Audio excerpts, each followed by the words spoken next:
My name's Eric, and you're watching Sideboard MTG here on YouTube Gaming. Today we're going to be covering the Boros Guild for our meta coverage. There's a lot of different variations of Boros, and we're going to try to talk about all of them today. And we're going to talk about how the guild has evolved over the last couple weeks with our new meta. So I hope you guys like today's show. Give it that thumbs up if you do. Subscribe if you're new to the channel. And if you want to show this to someone else, use that share button. Put it on social media. Helps a ton. Thank you very much. All right, so let's look at a list of just tons of Boros cards here. 139 different cards here. I've got 4 of these pulled up, and why I've pulled all of these up from MetaTraders is because as we go through all of these different lists today, if it's not on this list, then it's probably an innovative card, or it's probably a card that a lot of the other variations of Boros have not been running.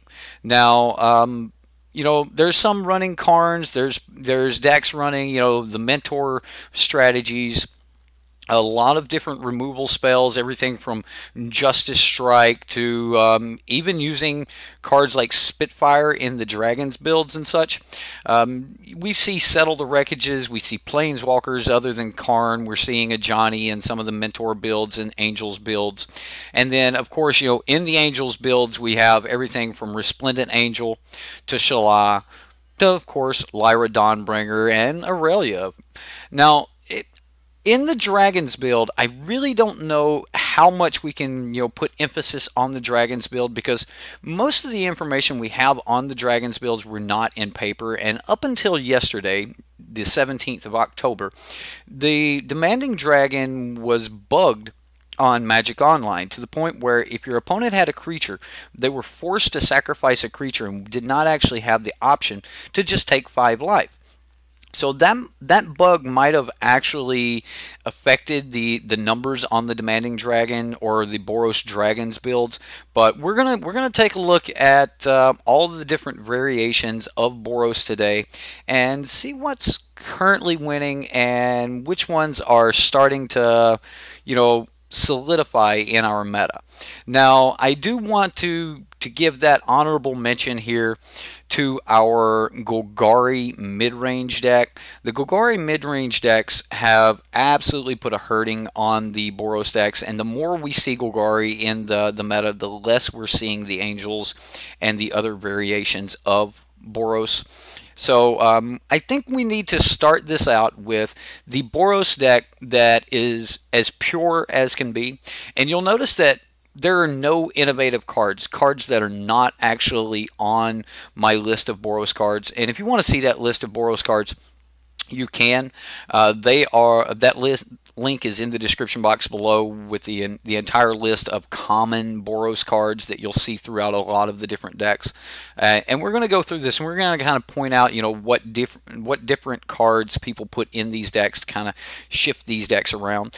Now, the reason I call this particular deck pure is because there are not many of the one-of cards. There are not many of the, hey, this might be nice, this might not be nice, or there's not anything that isn't being run in some of the other Boros decks. There's no real like super innovations in this deck. It was straight to the point. It wanted to hit a curve like most, you know, mid-range aggressive decks would do, and basically just put it on your opponent to be able to stop it. Now, that doesn't mean that the deck didn't have interaction and didn't have, intricate lines of play. However, it did mean that the deck was just really, really consistent. Not a lot of variation in game from game to game. The deck pretty much did exactly what it wanted to do, and that is resolve a Resplendent Angel and then gain 5 life. Once you start gaining 5 life, you're going to start making angels off a Resplendent Angel, and there was a ton of ways that this deck could gain 5 life. Giving, you know, something like, a Resplendent Angel lifelink with your Deafening Clarion and entering combat with an Aurelia on the battlefield was enough to start triggering the angels. Once you started getting a few angels, it was not a real big deal to be able to continue getting angels. Resplendent Angel itself can start gaining 5 life to start production of angels. So that's kind of the idea here, and all of the angels decks that we're going to look at are going to kind of hinge on that. Now, I'm not going to get into the sideboard plans and things of that nature, but we will talk about a particular sideboard card as we get further into the show here. Now, this deck did win first place at the largest paper tournament we've had so far. So we haven't had a ton of paper Magic big tournaments and things like that, but this did take first place at the SCG Classic. Now, when we look at the third place deck from the SCG Classic, we'll see a lot of the same variation that we've seen in the other deck. However, this one's running some Benalish Marshall. Now, we're not going to see a lot of Benalish Marshall today, but this is starting to show up in some of the decks, and as we look at the newest versions of Boros, we might end up seeing a couple more copies, which may start to signify that the deck is going in different directions. So I kind of like the idea of Benalish Marshall here, and we did see that do well in a paper tournament. However, since the Golgari decks have really been holding these Boros decks back, and Boros is starting to adapt to that. We've got answers for Golgari, and let's move on from the third place deck here that used Benalish Marshall as its big innovation. Again, I didn't really want to talk about the sideboard, but I do need to mention the fact that this deck also ran some Experimental Frenzies. And Experimental Frenzy has been a wonderful card for allowing people to have, more card advantage into the late game. And it's just been an absolutely terrific card. So those are your big two versions of Boros Angels. Now, the PTQ had had a top 8 Boros Angels deck. When we look at it, we'll see that it is almost card for card the first place Boros Angels deck. So again, this deck did do really, really well, and it showed itself multiple times. Justice Strike kind of showing up in this deck as a one-of here in the main board. Definitely helped it out against some of those bigger decks, trying to put down creatures that were larger than Lyra, and Justice Strike was just really good at being able to answer those. Also, it does need to be mentioned that Lyra has first strike, so if you can put damage on a creature, even if the creature was like an 11-13 or something like that, I don't know what creature that would be, but even if it was, you would be able to put, that 11 points of damage on it, block it with a Lyra. It would still die in combat in first strike damage, and Lyra would survive. So Justice Strike works really, really well with the first strike abilities of Lyra. So I think that Justice Strike's definitely going to be in these decks to stay. So let's move on to the top 32 deck that showed up in the PTQ. Now, the top 32 deck here, again, was very much like the other Boros decks. We're starting to see some Adantos Vanguard show up in these decks. The Knight of Grace is still very consistent in these decks. And even when our good friend Dev from SBMTG built a variant of Boros, we've seen Adanto Vanguard in his version. So, and we'll come back to his version because he uses a lot of the same cards and some of the good innovations that we see in the other decks. So we'll kind of come back to this from time to time. The deck performed really well on stream, so I was really proud with the deck. Now, moving on to the day 4. Now, this was the end of the first week of Standard. We've seen that the Boros Angels deck, some of them actually cut down on a few Resplendent Angels, cutting down on some Aurelias. Even not running 4 copies of Lyra in the main board seemed to be a really good step in the right direction. Again, I don't want to hinge on sideboards too much, but this particular version of the deck was running Remorseful Cleric to be able to deal with graveyard mechanics. And I'm assuming that that helped a lot. Another flying creature, could not hurt the deck at all. Now, this deck did have some small variations of Mentor in it, or small pieces of Mentor, and even had a little bit of cheap removal. Now, we did see Rekindling Phoenix show up as kind of the honorary angel here, taking the place of Shalai. So You can call this a Boros Angels deck if you want or not. I'm pretty much hinging on whether or not the deck had Resplendent Angel in it, whether or not I'm calling it an Angels deck. And we did see, this deck show up. We've seen, Resplendent Angel kind of, come into these decks, kind of get peeled back from these decks. And as the Boros Angels deck started to develop, this was about the best that we got. Now, again, when we started looking, on week 3 here, we start looking for the Boros Angels deck here in week 3.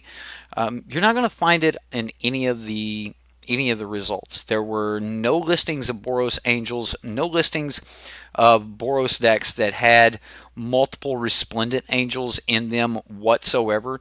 The deck actually evolved to just not run Angels, period. So the Boros Angels deck may or may not just be dead in the meta. And one of the major problems with the Boros Angels deck is it normally can only cast one spell per turn, which means that if you can stop that curve, if you can delay that curve, or if the curve just naturally gets delayed due to a lack of land or things of that nature, the deck kind of chokes a little bit. And the major problem with the Boros Angels deck was a lack of card draw. Not getting extra card advantage meant that if you could disrupt the deck until the point where the deck ran out of steam, much like a mono red deck normally would, then you would be able to defeat the deck. And eventually you would just win the attrition fight, and that's what Golgari does best, winning an attrition battle. So being able to 1-for-1 your opponent for multiple turns, eventually the opponent would be, top decking, and then every 2-for-1 that you would be able to get, you would be able to slowly start gaining, your side of the advantage bar, if you will. Now, again, we just didn't see Boros Angels show up this week in the meta. In the undefeated decks and stuff, we just didn't see Boros Angels. There were other decks, and we'll talk about those, but there were just no Boros Angels. So Boros Angels might have been shut down. As good of a deck as it is, it may be getting pushed out of the meta by these Golgari decks and these Jeskai control decks that make it really easy to 1-for-1 everything after turn 3. And then eventually they get to the point where you're out of cards, you draw a land, they're open for a free turn to start gaining some card value on you, and then at that point you're going to start falling farther and further behind. So that might be why we're seeing the Boros Angels decks kind of dive back a little bit.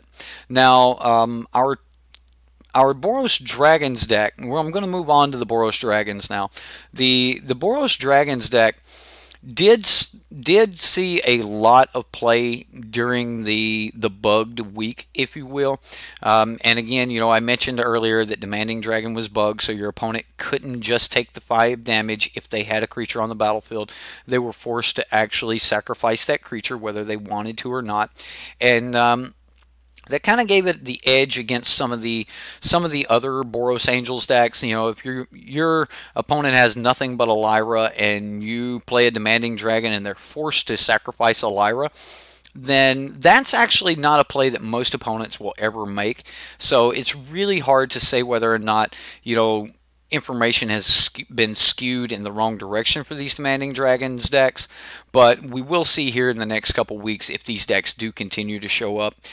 We did have one show up right before the bug was fixed, so again, I think some of these numbers may be skewed a little bit, and the Demanding Dragons decks were just basically, Sarkhan Fireblood decks that use Sarkhan Fireblood's second ability to create a little bit of extra mana, cast Demanding Dragon, on the cheap. They use cards like Runaway Steamkin for ramp and Sarkhan for ramp to just get these Demanding Dragons in. Now, as we look at this top 8 deck and look at the differences between it and the top 32 deck, we're not going to find very many here. The deck's running Lathless, and the secondary version of it is also running a single Lathless. You will see Goblin Chainwhirler in these decks. Goblin Chainwhirler shows up in in pretty much all of these decks. As I flip back and forth here, we're not seeing much change. Sheevan Fire seemed to be, you know, the go-to card here. So this deck putting up multiple copies in an online PTQ, it didn't surprise me that people were trying to use, you know, a card that was a known busted card on the Magic Online PTQ. Because, you know, some people will try to get every edge possible. The latest variation of this deck still hasn't changed very much. It's pretty much the exact same deck that we've been seeing. You know, we've got the Rekindling Phoenixes, the Demanding Dragons, and as always, the one Lathliss. So the deck is mainly red. You will not see, many cards other than the one planes that doesn't produce red mana, and that's mainly because Goblin Chain Whirler, and it's one of the few decks around that are currently playing Goblin Chain Whirler, and I think that this deck played it very well.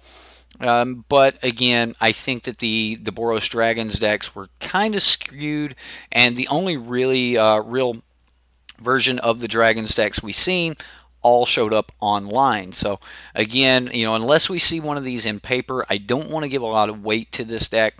I don't want to say that this deck, was as good or could be as good as it is on Magic on paper as it is on Magic Online. Now, since the latest patch, this bug has been fixed. So we should be able to start seeing if the Dragons deck's going to show up again or not. Now we've also got Boros Goblins. Now the first week Boros Goblins showed up in the meta. We had, the Sheevan Fires, Goblin Crater Makers.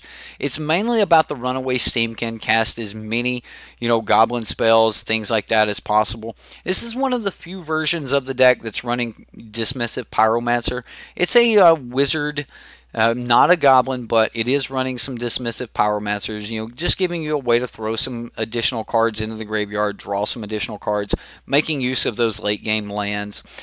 As we go down through the deck, we've got 2 cards that do not produce red mana, and that's a Field of Ruin and a Plains. Now, that's mainly because the Goblin Chain Whirler, you need at least like 23 sources to be able to consistently cast Goblin Chain Whirler.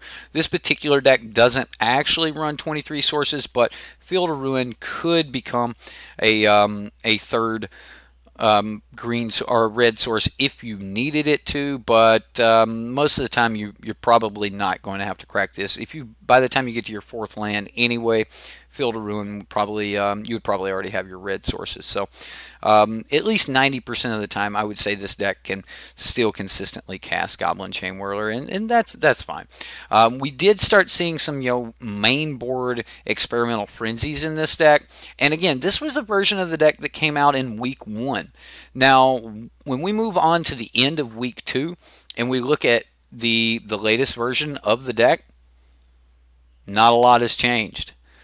Not a lot of cards have changed, and the deck is still showing up on Magic Online. So there definitely is probably something to the Goblins deck. I think that the Goblins deck definitely has a place in the meta. If you're wanting to play, a mono red or a big red deck that has some white protection and things like that, then this might be exactly where you want to be. Now, in the sideboard, we do see, some Lyras and Ixalan's Bindings, Watley Warrior Poet, and even Deafening Clarion. So, the deck does make use of its Boros mana, but doesn't really go too in-depth on Boros. I think that the Field of Ruin is more than likely, there to help you search up the one-of planes than it is to help you search up the 3rd red source for your Goblin Chain Whirler, and that's that's pretty much what I would expect out of this deck. Is it have a harder time getting the Lyra mana than it would getting the Goblin Chain Whirler deck. I don't expect this deck to really go anywhere in the meta as far as getting phased out of the meta like the Angels deck has, as it has put up more recent numbers than the Angels deck. So now if we move on down from Goblins, and I want to actually move to the new Frenzy deck. Thank you, Nathan. I want to move to the new Frenzy deck before I actually move on into the Mentor decks, the Goblin deck was the first deck to actually start using Experimental Frenzy in the Boros colors. But at least the first deck that really started giving us some numbers. And then from that, we've gotten the new Experimental Frenzy Goblin deck, or Mono Red Experimental Frenzy. Even though it's not Mono Red, there is a 2 of Justice Strike in the main board. We'll notice that, again, the only non-red source in the deck is the Singleton Plains, and I think that that's got a lot to do with the fact that you want to have a way to search up your white source if your opponent is trying to keep you off of white and they're field ruining your clifftop retreats or even your sacred foundries. You want that extra source of white. If they're using something like an Assassin's Trophy and you want that extra chance at getting white, you have to have at least that one Plains. But you don't want to go too far on planes, and just the 1 of seems to be enough to be able to cast something like, so that you don't interfere with your ability to cast your Goblin Chain Whirlers. Now, you'll notice that this newest version of the Boros Red deck, if you will, or the Boros Frenzy deck, is running 3 mainboard copies of Experimental Frenzy, and if you think your opponent might have, some enchantment hate, it might be worth it to bring in a 4th copy of Experimental Frenzy. And in these Experimental Frenzy decks, that's where the Dismissive Pyromancer really started to earn its weight, because it gave you an option in red to be able to clear the top card of your library. Being able to discard a card from your hand that you can't use because of Experimental Frenzy anyway, and then draw an extra land off the top of your deck to try to get more cards is absolutely wonderful. And I think that's one of the biggest reasons to have Dismissive Pyromancer in the deck. And it showed, because this deck did really well in the PTQ, the most recent PTQ results.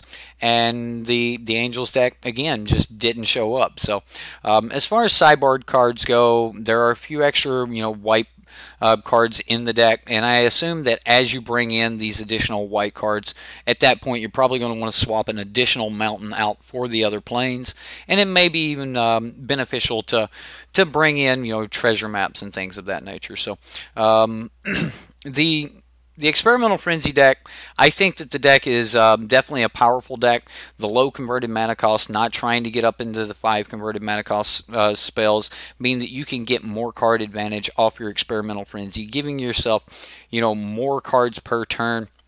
Really turns Experimental Frenzy from a 2-for-1 into a 3, 4, 5, 6, 10 for 1. I mean, it's amazing how this card goes off, and the cheaper your converted mana cost, along with the runaway Steamkins, really allow this deck to just truly go off. Now, the big problem with these mono red versions of Experimental Frenzy is they don't have a lot of ways to deal with some of the really big creatures. Galta, Doom Whisperer, these type of cards can really hurt the mono red decks, and I think that's why the Justice Strikes show up in the main board. Justice Strike just giving you a really good answer for those big creatures, and it's a great kill spell. So that's your most recent variation of the mono red Frenzy deck that's kind of splashing for Boros. I want to call it mono red, but it's clearly not a mono red deck. There are some white cards in this deck, which is why it's on the Boros meta coverage video. Now we're going to move on down to the Boros Mentors deck. Now if you look at a pure Mentor deck, you're going to see, Dauntless Bodyguard was showing up in a lot of these pure Mentor decks, and that's because you want to be able to give, some of your Mentor creatures, the ability to have indestructible.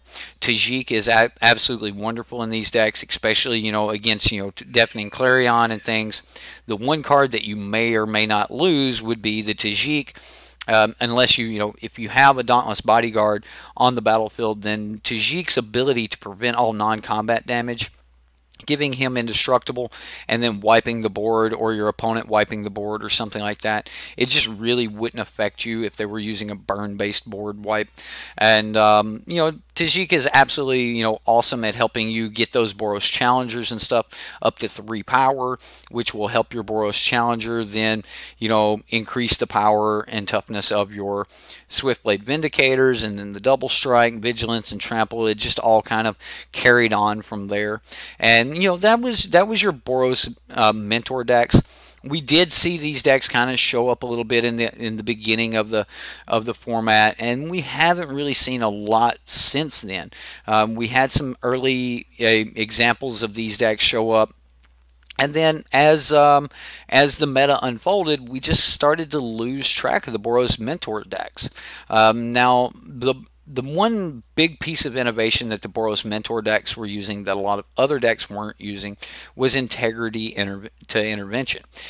Integrity, giving your target creature +2/+2, meant that you could then, mentor yet another creature, which would then be able to mentor more and more as turns went on, helping you build your board state not only wide but tall as well. So just good innovation with the integrity cards, being able to pump your mentor creatures. Goblin Banneret showed up in these decks for a little while, but mainly Goblin Banneret only showed up in these decks, and we haven't seen it much since. So that may say something about Goblin Banneret.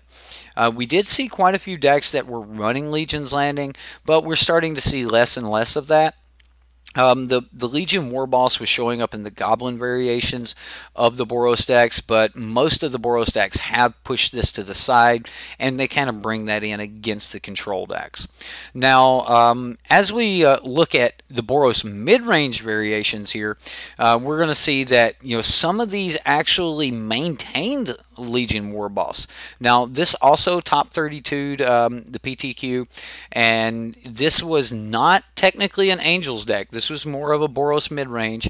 It dropped the Resplendent Angels for more aggressive creatures like Legion War Boss. Aurelia worked really well with this deck because it would give your Legion War Boss yet more power and toughness. Or you could just use Aurelia to mentor something like a Shalai to help keep Shalai away from burn spells and things of that nature. Shalai does fall victim to a few burn spells, mainly lava coil. Mainly lava coil would prey upon Shalai in the mirror matches and stuff, but it really just doesn't help protect Shalai against the Ravenous Chupacabras that have come up. And Ravenous Chupacabra, that Chupacabra, he really likes Angels. I'm telling you, he loves Angels. Angels, normally only come down 1 per turn, and you play your Shalai, they play a Ravenous Chupacabra, and you basically wasted your turn. You lose your creature that you put on the battlefield. They killed the creature, and they're left with a 2/2, which if you then kill, they can start to recover it from the graveyard. So again, allowing them to 1-for-1 you was just not the plan, and we haven't seen much of this deck since then. So again, Dev used some of these cards in his sideboard. When we look at Dev's variations of the deck, we had the Legion War Boss there, and we even had lava coils and such, because a lot of people, including myself, thought that the Boros decks were going to be quite dominant in the meta.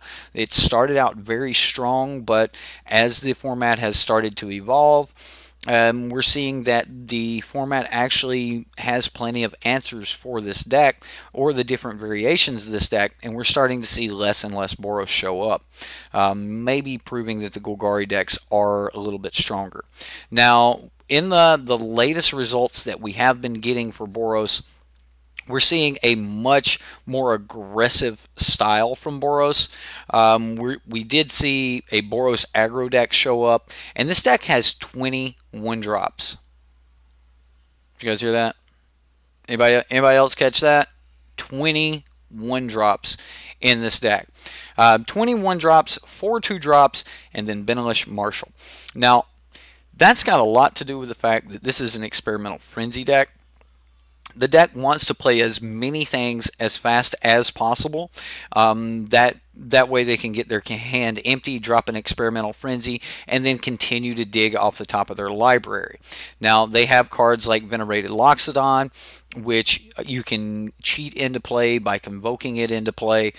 So even with very little mana, you can get this in. This deck only runs 20 land, so the deck doesn't want too many lands, so that Experimental Frenzy causes less cards per turn, but the deck definitely wants enough that it can get to 1 mana to start casting its 20 1-drops.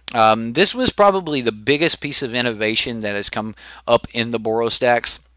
Like I showed you guys earlier, we've seen a lot of red variations of Boros, but not a ton of white variations of Boros. Some that were split white and red, but a lot were just red decks. And this was the first one to really use Experimental Frenzy, but have a ton of 1-drops, and that is exactly where I think that the Boros deck or the Experimental Frenzy decks want to be. I think that this particular deck may benefit from the the Dismissive Pyromancer or something like that, just because giving yourself another way to get rid of the top card of your library to continue casting through your deck might be beneficial. Now, as we even look at the sideboard on this deck, the sideboard's converted mana cost does get a little bit higher. It has some Settle the Wreckages. It has some Lyras in it. Well, 1 Lyra in the deck. Shieldmare is one of the top end cards on the deck, in the entire deck. Yes, you can say that Venerated Loxodon is much higher converted mana cost, but most of the time you're not spending 5 mana to cast Venerated Loxodon, and in a lot of situations you're not spending any mana whatsoever. You're basically taking a turn off to get a free 4/4, and then about 5 more power spread out across your board. So you're talking about up to 9 power for free. Venerated Loxodon shows up in this deck and really does a lot of work. And then that allows you for some really explosive turns, being able to use cards like Heroic Reinforcements in the the turn after your Venerated Loxodon to add even more power to the battlefield, and then just swing for lethal almost out of nowhere. The deck does need to get to 4 mana to really operate, though, because you do want to get the Experimental Frenzy down. You do want to be able to cast your Heroic Reinforcements, and this deck can just basically win almost out of nowhere. It even has anthems in Benalish Marshall, which we talked about at the beginning of the video. It is showing up again here, and this deck being on the white side of things means that it can easily cast Benalish Marshall. Now you will notice that this deck did not go the route of having the one of off-colored land for its petal, so we don't see a mountain here. So if you do run into the Boros aggro deck that is just playing multiple 1-drops, and you can destroy their 1 red source, that might be very beneficial, and that might be a way to allow you to kind of stop a Heroic Reinforcements turn. Whether or not that actually works for you will depend on the pilot of the deck that you're playing, whether or not they put a red source in the deck. I don't think that they can afford to do that, because the deck needs to have about 23 white sources to be able to consistently cast a Benalish Marshall on 3. However, the deck doesn't even have 23 lands in it, period. Even in the sideboard, we do not see additional lands, and most of the removal spells are very cheap and low to the ground. And you do have options to be able to cast some big Banefires or something if the game has gone really long, but most of the time you've punched in enough damage earlier that the Banefire doesn't have to be that large. Now, with all of that being said, where does Boros stand? What can Boros do to fight against the Golgari Gargantuan? Would that be right? The Golgari Menace, if you will. Golgari has definitely shown up in the meta, and its ability to 1-for-1 has been absolutely phenomenal. Being able to use cards like Ravenous Chupacabra actually create 2-for-1s for you. They're drawing a lot of cards with Merfolk Branchwalkers and J-Light Rangers. So if you're playing like Boros Angels, you're not truly getting started with your turns until much later into the game, whereas they're putting things down very early, and a lot of times they don't even care that they're helping ramp you into some of your spells because they've got ramp of their own to help get to their spells. So the quicker they can get you out of cards, the quicker they can start using cards like Golgari Finebroker to get even more 2-for-1s against you, and at that point it's going to be probably a pretty bad day.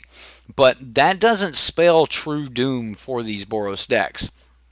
We do have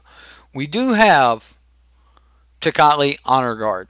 Now, I've pulled this up on MTG Goldfish, and you'll see here in the recent recent weeks or the recent few days that we've had quite a spike in Tocatli Honor Guard. The technology here is starting to come around, and more people are starting to use Tocatli Honor Guard in their Boros decks to be able to combat against Golgari. Now, some people may want to play this main board, some people may want to play this in the sideboard. It does defeat much more than just the Golgari decks. There are a lot of Dimir decks that are running a couple copies of Dream Eater and a couple copies of Ravenous Chupacabra. There are a lot of Chain Whirler decks out there, and all of these have enter the battlefield triggers. And if you know, even Siege Gang Commander has enter the battlefield triggers.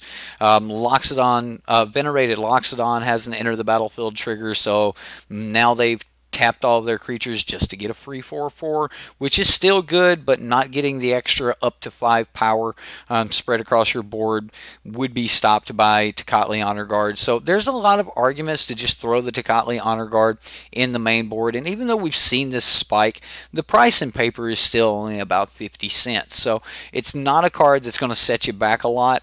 So it's going to be very easy for any of the Boros decks to start putting this in their sideboard, and if you are playing Golgari, this is something that you're going to need to think about, because Tocatli Honor Guard is definitely going to be a card that is getting brought in to defeat these Boros decks, or the Golgari decks in the Boros decks. Now, I have built a couple variations of Boros, and one of the variations I actually put Tocatli Honor Guard in the main board. I think that Tocatli Honor Guard is absolutely wonderful. I will go ahead and read it for those of you that haven't read it yet. It's a 2-mana creature, so it fits the curve very well in your aggressive builds. A 2-mana creature that is a 1/3. This works as a really good blocker against, you know, some of the early aggressive decks that are trying to use their you know, wizards and things of that nature. Virashino Pyromancer doesn't enter the battlefield and do 2 damage. It profitably blocks Virashino Pyromancer. It can stop the enter the battlefield trigger from a Chain Whirler, which means that with your Adanto Vanguard, you don't actually have to take the additional points of damage. It also can get up to 2 additional +1/1 counters from a Tajik. Tajik works really well to be able to save Tocatli Honor Guard from burn spells and things of that nature. Using Tajik along with Shalai, Voice of Plenty, makes it very, very hard for your opponents to be able to destroy your Shalai. If they're using cards like Lava Coil and things like that, they're not going to be able to destroy a Shalai if there's a Tajik on the battlefield. They need an absolute, like a true burn spell. So Tajik is absolutely wonderful if we start to see more and more Lava Coils be played. This Tajik works really well against the blue-red decks that are popping up and things like that. So I wanted to have some Tocatli Honor Guards and Tajiks in my variation of the deck. I did want to stick with the Mentor theme a little bit, because I think that it's still a very strong archetype in our format. And I think that there's a lot of control decks showing up in our format. So that's why I went with the Legion Warboss as well. Now, again, you know, I like some of the Angels. I'm not really big on the Resplendent Angel. I don't necessarily think that Resplendent Angel is exactly where we want to be. but I do like the idea of Aurelia and Lyra. Being able to gain life with Lyra is absolutely wonderful. Being able to protect your creatures with Shalai is absolutely wonderful. Being able to protect your creatures with Tajik when there's a lot of Deafening Clarions being run right now, I think Tajik is absolutely wonderful. Moving forward from here, we might see some more variations. Dauntless Bodyguard may end up, having an extra place in this deck because it would give you an additional way to protect either your Tocatli Honor Guard or an additional way to protect your Tajik. Now, as far as Tocatli Honor Guard goes, against the Golgari decks, and if we look at, again, the first place Golgari deck, we're going to notice that the only cards in this deck that could actually kill your Tocatli Honor Guard are the main board would be 2 Assassin's Trophies and the Vraska Golgari Queen. So depending on how many of the Vraska Golgari Queens and Vraska Relic Seekers that the opponent may have, they're not going to be able to kill your Tocatli Honor Guard very well. Now, that stops, Izonis enter the battlefield trigger. We're talking about stopping, Ravenous Chupacabras enter the battlefield trigger, stopping Golgari Fine Brokers enter the battlefield trigger. And that's right, ladies and gentlemen, Big Luigi and Little Luigi are not going to be exploring, so you're not going to be gaining life with your Wild Growth Walkers. So Tocatli Honor Guard shutting down the entire strategy single-handedly is a must-play card if you're planning on playing against these Golgari decks. So I think that, with the sheer numbers of the Golgari decks that we've seen in the recent few days, we have to actually give some credit to the Tocatli Honor Guard, because Tocatli Honor Guard is the card that's going to help us shut this down. Now, as far as Boros Angels, if I were to continue running, a variation of Boros Angels, I think that some number of Ajanis need to be played. You need to be still aggressive in the early turns, and I like Adanto Vanguard and Knight of Grace for that. Knight of Grace does, typically get the additional +1 against many of the decks in the format. There are a lot of Dimir decks and things of that nature that have permanents on the battlefield that are black. Even the green-black permanents are still black, and they will give you, that extra boost to your Knight of Grace. But sometimes you need to get up to 4, so I like the idea of running some Ajanis. And then, of course, I like Shalai as well. Now, again, like I said, though, these decks hurt on card advantage very bad. So, in my sideboard, I don't think that, that you can get away with not running Karn against any deck that's going to have some major card advantage. You're going to need some copies of Karn because you're going to need to keep adding cards to your hand every turn. I mean, just every turn you're going to need to keep adding more cards and more cards to your hand. It may be beneficial to actually put some frenzies in this deck, but again, I still went with some Tocatli Honor Guards because I believe that the card is 100% the way that we're going to use, or the way that we're going to get ahead of the Golgari decks. So don't sleep on Tocatli Honor Guard, ladies and gentlemen. Make sure that you do put this in your Boros decks. You are going to need some Tocatli Honor Guards because the Golgari deck kind of preys on the Boros deck being strong. And I do hate that the Boros deck showed up as a very, very strong deck. A lot of people started playing with this deck, and then as the meta changed, and a lot of people spent a lot of money acquiring the cards for these Boros decks, and then the Golgari deck really shut it down. So pretty much the way to save your buck and make your deck no longer just a dead deck in a meta full of Golgari is going to be some number of Tocatli Honor Guards. Now, whether Tocatli Honor Guard gets enough play that it takes the place of something like a Knight of Grace or an Adanto Vanguard, only time will tell. But for right now, I definitely think that Tocatli Honor Guard is going to start showing up in these decks. The numbers from sales do show that more and more people are picking up their Tocatli Honor Guards. They're getting ready for this weekend. I do think that if you're in a Golgari deck, you're also going to need to make sure that you have some cast downs or something of that nature to protect your Tocatli Honor Guards. Burn spells may or may not do it, because Tajik is going to show up along the side of some of these Tocatli Honor Guards, because Tajik alone has the ability to turn this into a 3/5 Tocatli Honor Guard, and a 3/5 Tocatli Honor Guard, even after removing Tajik, is going to be pretty hard to burn. So do think about that. And that's basically all I've got for the Boros breakdown. Your meta coverage for what has happened to Boros, what are we going to do from here, my predictions going forward.